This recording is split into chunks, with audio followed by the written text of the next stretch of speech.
Hey Caleb, can I have this camera? Yeah. Hey, what's up everyone? In this video, I'm hanging out with some friends and we're checking out the Lumix S5. They're fellow Lumix shooters, GH9, GH5 shooters. And so, you know, the Lumix S5 is kind of right down their alley. So I wanted to get their thoughts, get their first impressions. And so that's what this video is. I'm in there. Something? Let's see. I'm gonna shoot you. As long as it's with the camera. Yeah, right, yeah, with the camera. Yeah, it's just so wide. Like, it's so nice to have a Lumix camera that is full frame, and the lens numbers actually match up, right? You don't have to do any math. Like, it's actually a 20 millimeter lens. You're not having to, like, divide it by, what is it, divide it by times 2. Like, it's actually 20 millimeters, or it's 60 millimeters. Got all the settings on there. This is weather sealed, isn't it? I think it is, Just like every other Panasonic camera. So like the biggest thing I notice is like I love how small this lens is. My biggest turnoff for full frame was how big lenses used to be for full frame cameras, but you can get a lot of performance. And I remember the thing was with Micro Four Thirds, they always said that the lenses were smaller and that was one benefit to the system, but technology's catching up. Camera bodies are getting smaller on full frame, lenses are getting smaller on full frame. I shoot on the G9. This is a 24 millimeter equivalent on a full frame, and this is a 20 to 60. The lens is basically the same size, but this thing can go way wider and it can zoom in all at the same time. Where this, I'm stuck at the one focal range. I mean, the camera just feels a lot cleaner. I mean, it feels like a Panasonic camera.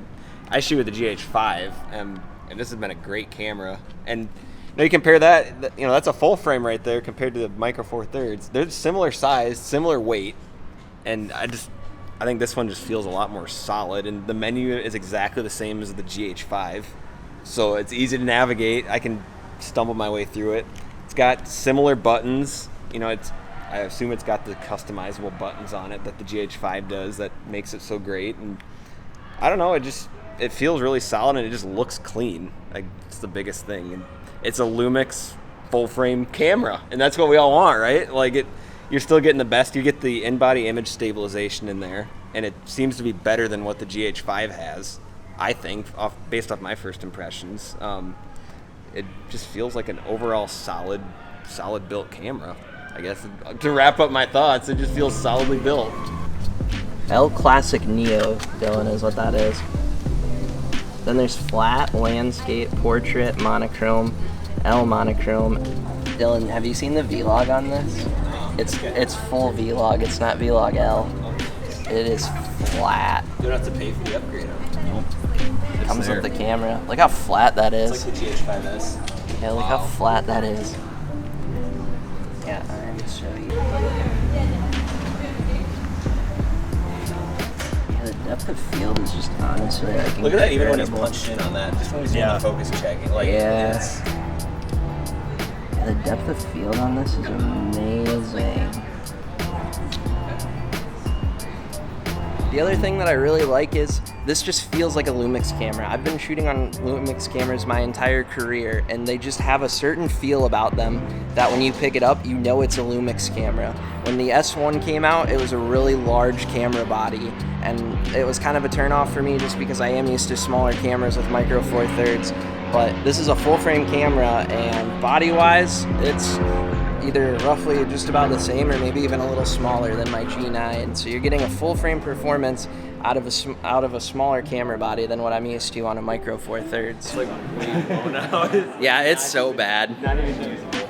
No, they're F5.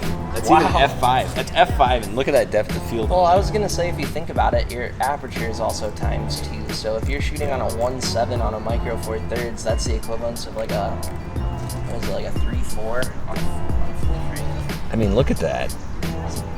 Butter.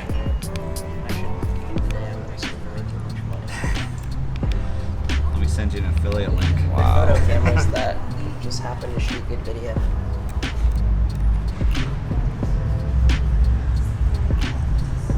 Yeah, that's... I love the digital. I mean, I know like all SLRs or mirrorless cameras have it, but the digital viewfinder, that's always my favorite feature. Yeah, very nice. You can actually see the live view of what's going on. Does that have a 60 frames per second refresh rate on That button is touchy. Yeah, it It's is. very touchy. I was like half pressing it. I was and gonna it was say, like I've going noticed that between like when I use like a GH5 and my G9 is very touchy. I think that's just kind of where they're going.